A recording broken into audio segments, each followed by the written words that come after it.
राज्यात सध्या सुरू असलेल्या नाफेडची खरेदी ग्रेडिंगनुसारच करावी. त्याचप्रमाणे अकोल्याच्या मूर्तिजापूर कृषी उत्पन्न बाजार समितीमध्ये चक्क शेतकऱ्यांची फसवणूक होत असल्याचा आरोप शेतकरी नेते राजू वानखेडे यांनी केला आहे. तर त्या संदर्भात या ठिकाणी उपविभागीय अधिकारी कार्यालय मूर्तिजापूर या ठिकाणी त्यांनी निवेदन सुद्धा सादर केलेलं आहे.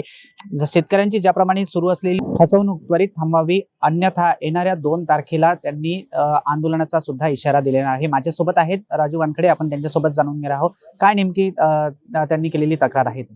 आज आम्ही नाफेडनं जे 2 महिन्यापासून शेतकऱ्याला राज्यानं चालू केलं आहे किंवा तिथे शेतकरी लोक माल घेऊन जातात, तो माल परत केला जातो. नंतर काल जे न्यूज ऐकली आपण बघ की विशिष्ट लोकांचे नाफेड मोजून राहिलं बा. आमचं असं म्हणणं आहे गव्हर्नमेंटला बा की जसं आता कापसाचं CCIचं शांततेत चालू आहे शेतकऱ्याचं, तिथचा कल्ला येऊन आला काय का नाही येऊन आला, तिथं ग्रेड प्रमाणे माल खरेदी आहे.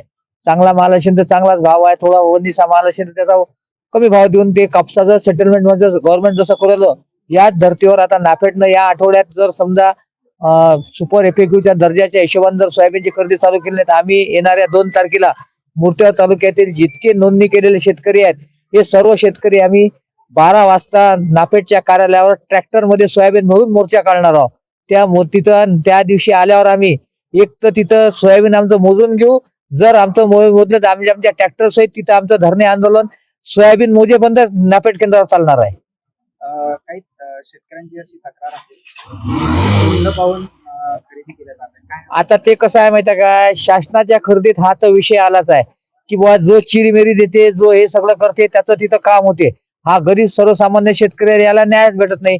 म्हणून तिथं नाफेडवरही थोडस कसं माहिती आहे काय की शासनाचं नियंत्रण पाहिजे, थोडं नाफेडनं धोरण नरमाईचं घ्यायला पाहिजे. आता बाकी शेतकरी हिताचं, काऊन की यावर्षी ओला दुष्काळ अतिवृष्टी असल्यामुळे सोयाबीनची क्वालिटी नाही बनली आहे. क्वालिटी नसल्यामुळे सोयाबीनचा माल थोडा हलका आहे. तर आता एखाद्या वर्षी जर असा माल खरीदला तर गव्हर्नमेंटला काही फरक पडणार नाही ना, की त्या शेतकऱ्याचा हितातच राहील. जुलै ते ऑगस्ट या दरम्यान मोठ्या प्रमाणात राज्यात पावसाने हाहाकार माजवला होता. त्या दरम्यान शेतकऱ्यांचा यामध्ये मोठ्या प्रमाणात नुकसान झालेलं आहे.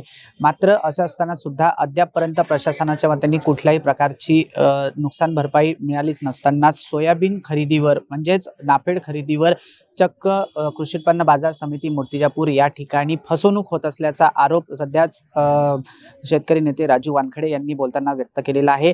तर हा खेळ थांबवावा, अन्यथा येणाऱ्या 2 तारखेला ट्रॅक्टर भरून सोयाबीन घेण्याचा आंदोलनाचा इशारा सुद्धा राजू वानखेडे यांनी माध्यमांशी बोलताना स्पष्ट केलेला आहे. प्रतीक कुरेकर, टॉप न्यूज मराठी, मूर्तिजापूर, अकोला.